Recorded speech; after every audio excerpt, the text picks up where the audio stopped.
I was just always on something. I just basically used any woman that was in my path. At heart, I was a hedonist. I am absolutely shattered to know that my hero was at his root and his core, he was a liar. It just ripped my heart out. I didn't step foot into another church for 19 years.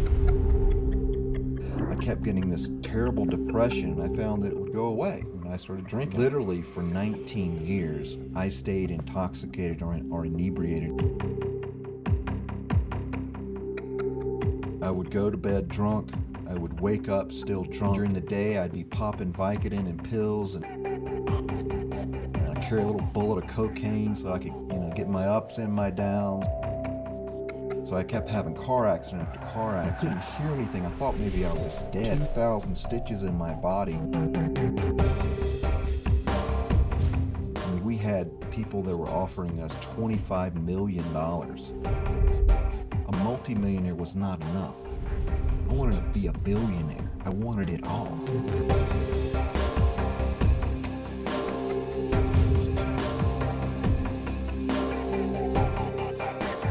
I guess I wasn't willing to change. Doc goes, "Greg, we need to talk. You're terminal." I'm a dead man. Absolutely, without a doubt, I know I'm dying.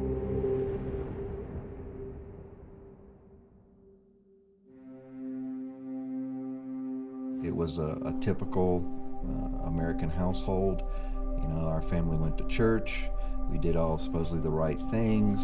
My father was one of the deacons in our church, a little Southern Baptist church in Greenville, South Carolina, like, the belt buckle of the Bible Belt kind of thing. It was a Christmas day, and I'm sitting in the Christmas tree. My uncle sexually molested me at the Christmas tree. And I didn't understand. I was 6 years old, and I think I just kind of buried it. Then I was really confused. I was awakened sexually at 6 years of age, and then I understood how that was wrong.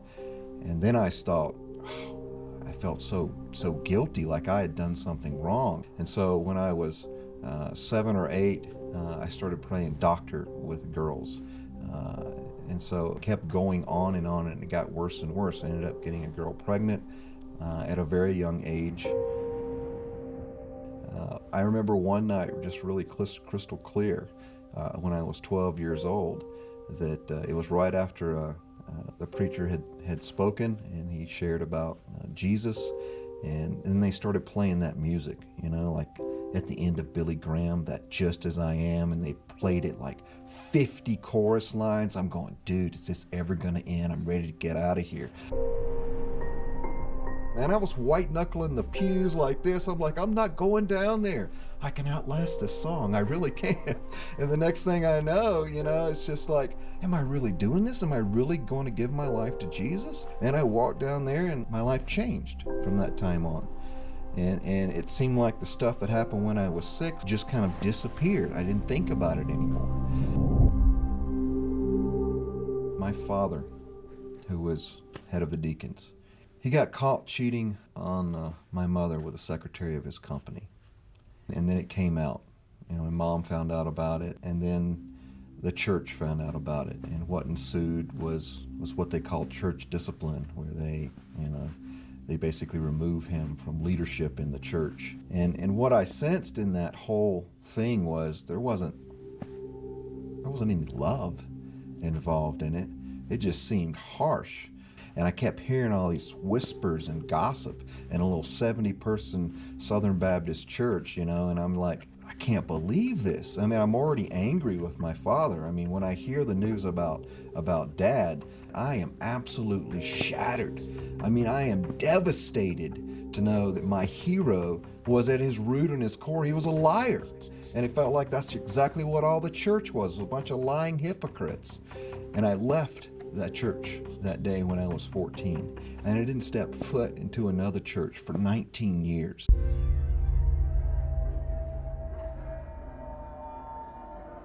I kept getting this terrible depression, and I found that it would go away when I started drinking. And I started drinking just light beer stuff, and then it started getting heavier and heavier. And then I discovered marijuana when I was 15, and then I think it just kept snowballing. I just felt like I wanted to kill myself the minute I sobered up.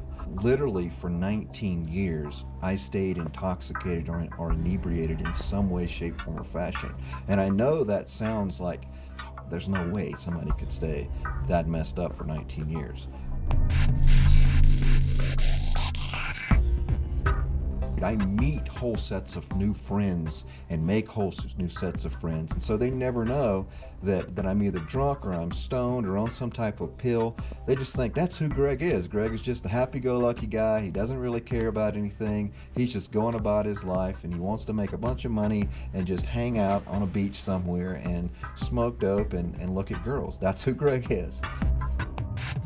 And so I had multiple girlfriends in this period of time that I took their virginity on and on like that. I just basically used any woman that was in my path. I manipulated. 19 years was nothing but a wake. A train wreck in people's lives that I devastated. I had 13 car accidents in the period of like 5 or 6 years, and I totaled all 13 cars. 2,000 stitches in my body. I've broken like every bone in my body except my hard head, and I still couldn't get it. I still couldn't learn. I just kept, I was like, dude, cool. I ended up in the hospital. Hey, look, morphine, sweet, this rocks, man. And then I get out, I get more pills, Vicodin, yeah, this is good. I got in my car and I'm doing 110 miles an hour down a road with no lights on. And for some reason I thought it would be cool to race. Yeah, I was drunk, I was on drugs and everything else. And all of a sudden it's getting ready to go around the bend, and I just keep going off straight. And then I hit tree after tree after tree, and finally I hit an oak tree. I was just messed up. I was pinned, I was bleeding all here. They actually had to push back in my intestines. I had internal bleeding. I almost died. I bruised my heart. I smashed my leg. Take a look at this. This is just horrible. Look at this. I smashed my leg when I hit the tree. It actually just crushed it like this. I have one bone in my leg by the time they put it together. And I'm getting just tons of free drugs. My girlfriend at the time was going and buying me, big, huge half gallons of Crown Royal. And so I'm drinking and doing drugs. And so even though the pain was bad, it wasn't like unbearable because, I was totally medicated. At that time, I had an old MG that I had redone, a nice convertible, and I really dug it. I left this bar called the Wicked Witch in South Carolina. I'm like, dude, that's like suitable. Because that's what you felt like when you left that place. I had forgotten my keys, and so I'd hot-wired my car. And the little wire had fallen off when I was driving down the road. And so I'm looking on the ground because my car starts cutting off and decelerating, and I look down for a second, and the next thing I know, I see headlights right in front of me, and I swerve onto the oncoming lane, and I hit this BMW head on.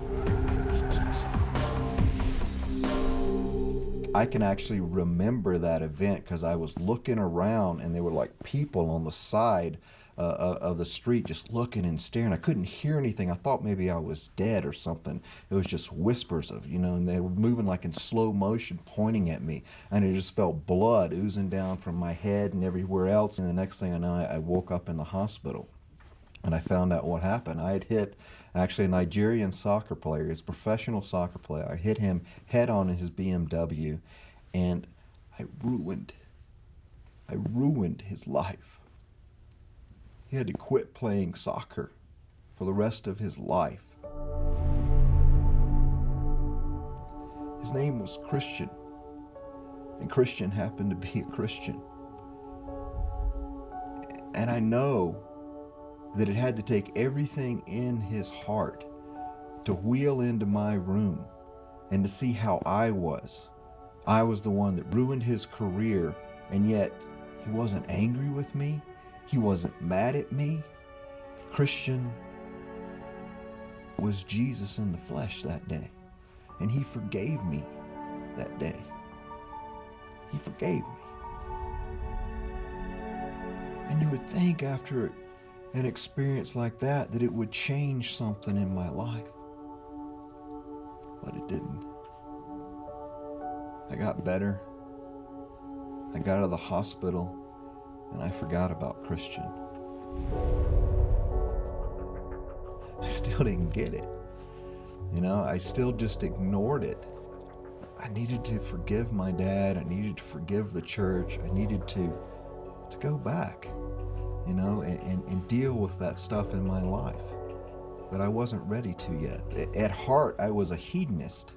But yet I was a smart enough hedonist to know I needed to make a lot of money to support my habits. The only way to really make your money was to own your own company. So I started working with this company thinking, well, here's something I can do. And I jumped into computers, and this was right when the PC was getting big and Windows was coming out. I know, dude, this is like dating me, I'm old. So this is ancient stuff. But I was working with my dad, and I said, you got to go PC, this big iron stuff. This is dinosaur stuff, man. This is yesterday. Let me come and let me reinvent your company. The only way we could connect was business. There was no love, there was no emotion behind it, because I think deep down inside I was always striving to please him and to have him be proud of me. I was working with Candy, actually, who was kind of my assistant in sales, and she helped and did a lot of stuff at the company. And Candy ends up becoming my wife, and she's still my wife today. Through that period of time, we ended up falling in love. And so Candy and I ended up starting a business, and actually we started a few businesses, and we made lots of money and lost lots of money. And each time that we would make it, we thought things were great. We would just spend it all on drugs and alcohol. We ended up spending a settlement that she got for $60,000, and I think we spent all of that on drugs and alcohol. And at some point in time, I would just black out. And whenever I blacked out, and I'm ashamed to admit this, but when I blacked out, I would beat my wife. I don't remember ever physically hitting her, but I saw the after effects the next day. And I tell you, it just ripped my heart out. But I wouldn't stop drinking. I wouldn't stop doing drugs. I couldn't, because if I did, I would have to face all that in the past. I wasn't willing to change. And so the pain continued on, and it got worse. We ended up moving from South Carolina to Southern California. Candy's family was there. The only thing I didn't like necessarily was her brother was a Christian, and I didn't have any real friends that were Christians because, they're lying hypocrites. Can't trust them. Around 1995, Candy and Corey, who was my brother-in-law now, we decided to start a new company. It's a .com company, and this was right when the internet was growing big, and we were like one of the first 10,000 websites on the internet, and now 10,000 are being created like every day. And we start getting attention, and people start talking to us, and then we get some seed capital that comes in. And so all of a sudden, we're making great salaries. We had people that were offering us, it started with $10 million for our company. And I think the largest offer we got that we turned down was $25 million. And at that time, there was only 3 of us that had stock. You're talking a lot of money. And Candy and I basically had controlling ownership of this company. But I wanted it all. A millionaire, a multimillionaire was not enough. I wanted to be a billionaire. I wanted it all. And we're caught up in that world of power. And then the next thing I know, it's starting to crumble again because I'm still doing drugs. I'm still drinking every night. I would go to bed drunk. I would wake up still drunk. I would get stoned at night. In between, during the day, I'd be popping Vicodin and pills and Valium and everything else to get through the day. And then I started doing cocaine, and I carry a little bullet of cocaine so I could, get my ups and my downs, and it totally changed me and who I was. And I was still abusing Candy. And she was, I think, at this point in time, I'm not sure she had a lot of love for me left, as much as she was looking for the bailout too. Well, as soon as the company goes, and boom, we could split and be done. Well, through this period of time, we also started to have a lot of problems, Corey and I, fighting for the reins of the company. And so I'm becoming, in my manipulative ways, I decided to set him up. I got Candy to actually go in there and fire her own brother and take away his stock. And his stock would have been worth, I don't know, $8 million if we just sold it for $25 million, and we stole it from him. Just like that. It was right after that I go into the hospital for what's called a pancreatic attack. Through years of drug and alcohol abuse, I developed acute pancreatitis. And every once in a while I'd go in the hospital with an attack. An attack was really painful. Well, what happened during an attack is right after a big, huge binge night or something like that, I would go and eat the next day, and the pancreas would be swollen so much that the tubes were swollen shut.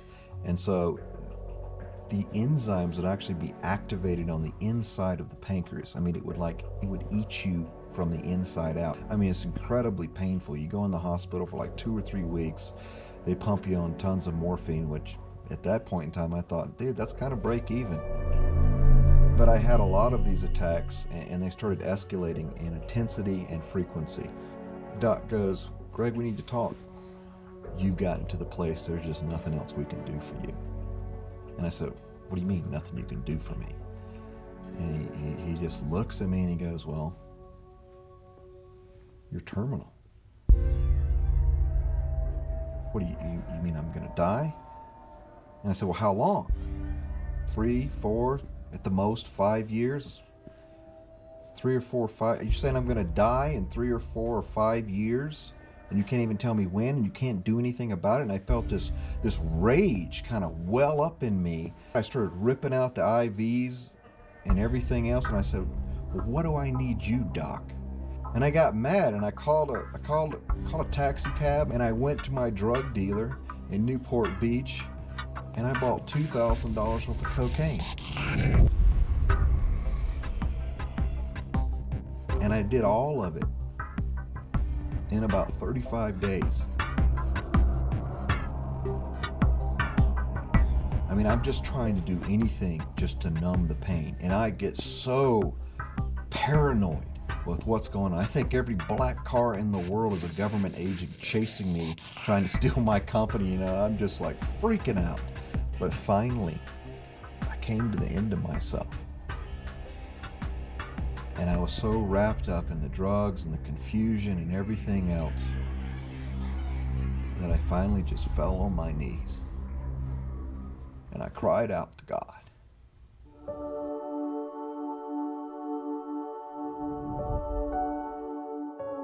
But I heard, call Corey. I didn't have any other Christian friends because I didn't hang out with a bunch of lying hypocrites. That was me. Here's what was running through my head. If I call Corey, I'm just going to get an earful of how I just stole everything from him, and what are you calling me for, and everything else. And I decided to pick up the phone, and I called him, and I called him, and I said, Corey, I'm dying. And I'm addicted to cocaine and a bunch of other drugs. And I need your help. All he said was, I'll be right there.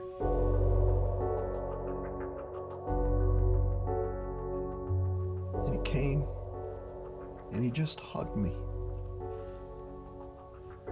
And I just broke in his arms. I just cried and I wept and asked his forgiveness and told him how sorry I was.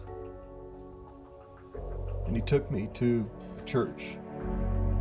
It just happened to be that night that a class was going on.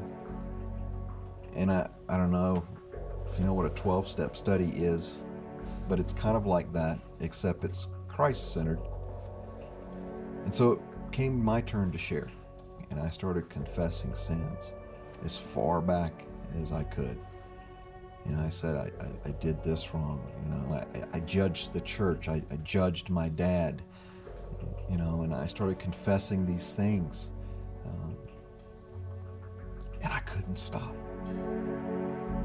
It took an hour to confess 19 years worth of sin. I felt so light. I felt so, so clean, spiritually healed of these things. I couldn't explain it. And so I rededicated my life to Christ before those men that day. I had perfect peace in my heart for the first time in 19 years. And I went home and I flushed every single drug I had down the commode. I think I stuffed it up twice. There was a lot of drugs to flush. I read the Bible 3 times straight through from cover to cover during this 1.5 year period. And at this time, I'm in such incredible pain from the chronic pancreatitis as it escalates and got worse and worse. After a while, I was forced to quit eating. I was being fed intravenously every night as I slept. I was on 300 milligrams of morphine. And through that period of time, God started cleaning up my life. Even though I had quit drinking, I still wanted alcohol, but God took it away. I can't explain it, but all of a sudden, I couldn't even stand to see it or be around it. And then, this laptop, I got this laptop. Back in 1999, this was a $10,000 laptop. I had 1 gigabyte of pornography on this laptop. And I can't explain that either, but all of a sudden I just felt like I gotta delete all of this stuff. And I did. I sat there and I deleted every single image on it. This was my portal to rebellion. It was my secret life that only I knew about. It was also the way I made my drug deals and my drug connections. I'd send out emails in code and the other guy would get it and they would unencrypt it. I think it was my mechanism for escape. Because I could open that up, jump in that world, and in that world, I was completely in control of everything. It all bowed down to me. I could make what I wanted when I wanted. I could score what I wanted when I wanted to score it. And now it's used for God. It's now not all about me. Now it's all about God in the laptop. So as I go through this 1.5 year period, and I'm seeking God, and I'm praying, and I'm reading the Bible, I'm a dead man. I'm praying this whole prayer because I absolutely, without a doubt, I know I'm dying. And I left that company, and I felt like I couldn't take any money from it. 6 years worth of work in that company. I didn't take a cent. But I knew I had to make that decision that day. And then I went to bed. And I woke up the next morning, and I didn't have any pain. And to put that in its proper perspective, this was my life for 1.5 years. I would wake up from a drug-induced sleep. I would reach on my nightstand and I'd grab a tablet of morphine and I would take that. I also had liquid morphine that I would take, fill up the dropper and drop it on my tongue to break through so that the other pill just could work. And I would wait for the pain to subside enough that I could actually physically get out of bed. This morning it was different. I didn't have any pain. I still took all of the medication and did my routine. And that day passed, and another day I woke up. The next day, no pain. The next day, no pain. The next day, no pain. Then I'm starting believing. I'm like, Jesus Christ did something to me. What is going on? This is so weird. I don't have any pain. And I start believing, and I'm like going, I don't even need this medication anymore. And so I get off the morphine. I got off 300 milligrams of morphine in 2.5 weeks. I mean, the pain management physician, I had a pain management physician, and all he did was prescribe terminally ill patients medication to get them through until they were dead. And so I drove up to Fountain Valley to see him, and I waited in the waiting room, and he came in the door finally, and he looks at me and he goes, "You really look good, Greg. I thought that you would just like be sweating like crazy and shaking, typical withdrawal symptoms." And I said, "Well, I feel great, Doc." He goes, well, tell me what's going on with you. And I said, "Well, Doc, this is going to kind of sound kind of weird." And he looks at me like, "Okay, now you've really gone off the deep end." He's like, start backing away. It's like, "Dude, this might be contagious. I need to get back." And he goes, "Well, it's not that, Greg. It's not a miracle. It's some kind of anomaly, some kind of mind over matter game that you're playing." And I just looked at him and I said, "Look, Doc, you know me. You've been treating me a year and a half. You got 2 file drawers on my condition.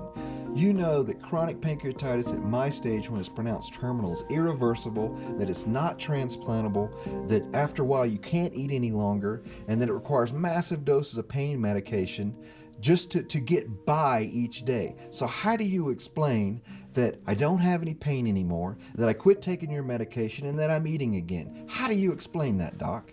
And he just looks at me kind of like a deer in the headlights. And he goes, "I guess you're right. It must be a miracle."